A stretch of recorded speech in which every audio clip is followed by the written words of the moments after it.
ตอนนี้เรามาถ่ายทำอยู่ริมแม่น้ำของอือฮึนะตอนนี้ที่พาครอบครัวมาเดินนี่ก็แม่นฝากลาวนะแล้วเราอยากให้ทุกท่านได้เบิ่งฝากแม่น้ำโขงทั้งพุ่นก็คือฝากเมืองไทยอันนั้นเมืองไทย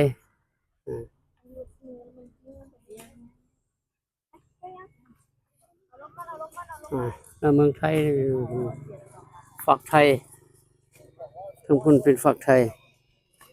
อ่า คราวนี้เขาจะไปเบิ่งผู้คนที่ว่ามาเดินทางเส้นนี้เขาเฮ็ดใหม่ขึ้นมานี่ทางตัดใหม่อ่าโอเคไปฮอดบอนที่คนหลายๆแล้วสิถ่ายให้อีกสถานที่แห่งนี้แม่นเพิ่นสร้างขึ้นมาใหม่นะฮะซึ่งเพิ่นก็เปิดไปเมื่อได้2 มื้อ3 มื้อที่ผ่านมา ก็ตอนแรงๆนะฮะก็ผู้คนเพิ่นจะต้องมาเดินเล่นกันอยู่แถวนี้มาเล่นมานั่นกันอ่าทักทายสบายดีกันนะมีทั้งต่างชาตินั่นก็มากันหลายผู้หลายคนมีขายน้ำขาย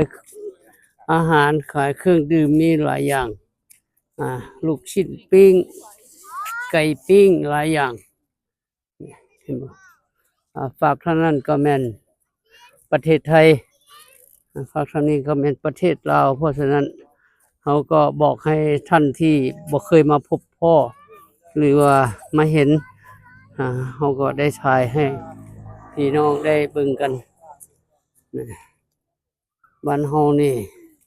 ถือว่าเป็นประเทศลาวนี่ก็ถือโอกาสว่าเป็นฟรีดอมนะเป็นเมืองที่อิสระการขับขี่รถนี่มันไม่ได้สนเส้นเหลืองมีอยู่เด้อก็ไปกันสาดทุกเส้น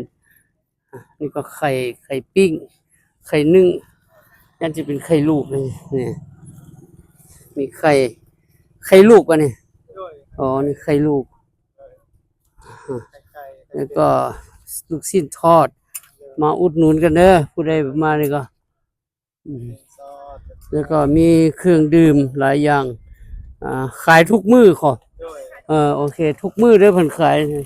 จะเริ่มตั้งแต่ประมาณ3 โมงขึ้นมาจนถึง3 ทุ่ม4 ทุ่มก็9 โมง10 โมงกลางคืนนี่โอเคเห็นบ่เพิ่นเฮ็ดใหม่เลยนี่เพิ่นยังเฮ็ดยังบ่แล้วแท้เพิ่นยังสิใส่หัวใส่หาวลงไป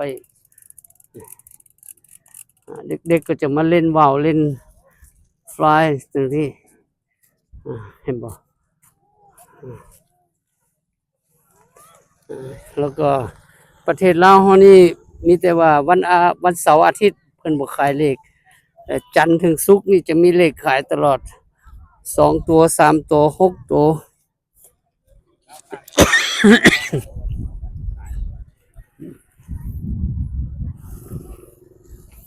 มาขายเลขอยู่ทุกมื้อบ่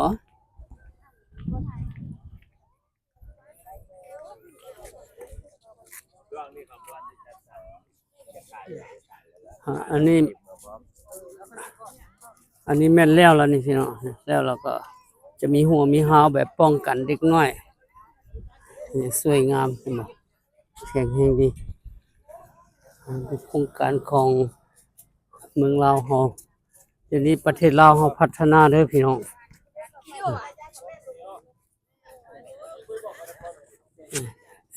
เย็นๆก็มาดื่มกันพ่อค้าเพิ่นก็บริการได้เต็มที่นี่มากเลยอันนี้มากยังมักเดืออ๋อมักเดือเอาไหมลูกโอ้กินฝาดๆเนาะจิ้มกับอันนั้นป่นโอ้มีแจ่วให้พร้อมถุงเท่าไหร่ล่ะเนี่ยอ๋อเดี๋ยวแม่บ้านเขามาเพิ่นสิบอกโอเคเห็นบ่พี่น้องผู้ใดมาเที่ยวเวียงจันทน์อย่าลืมมาเด้อนี่มันก็บ่ไกลจากบ้านข้าพเจ้าหรอกบ้านข้าพเจ้าเดินมาแป๊บเดียวครึ่งชั่วโมงฮอด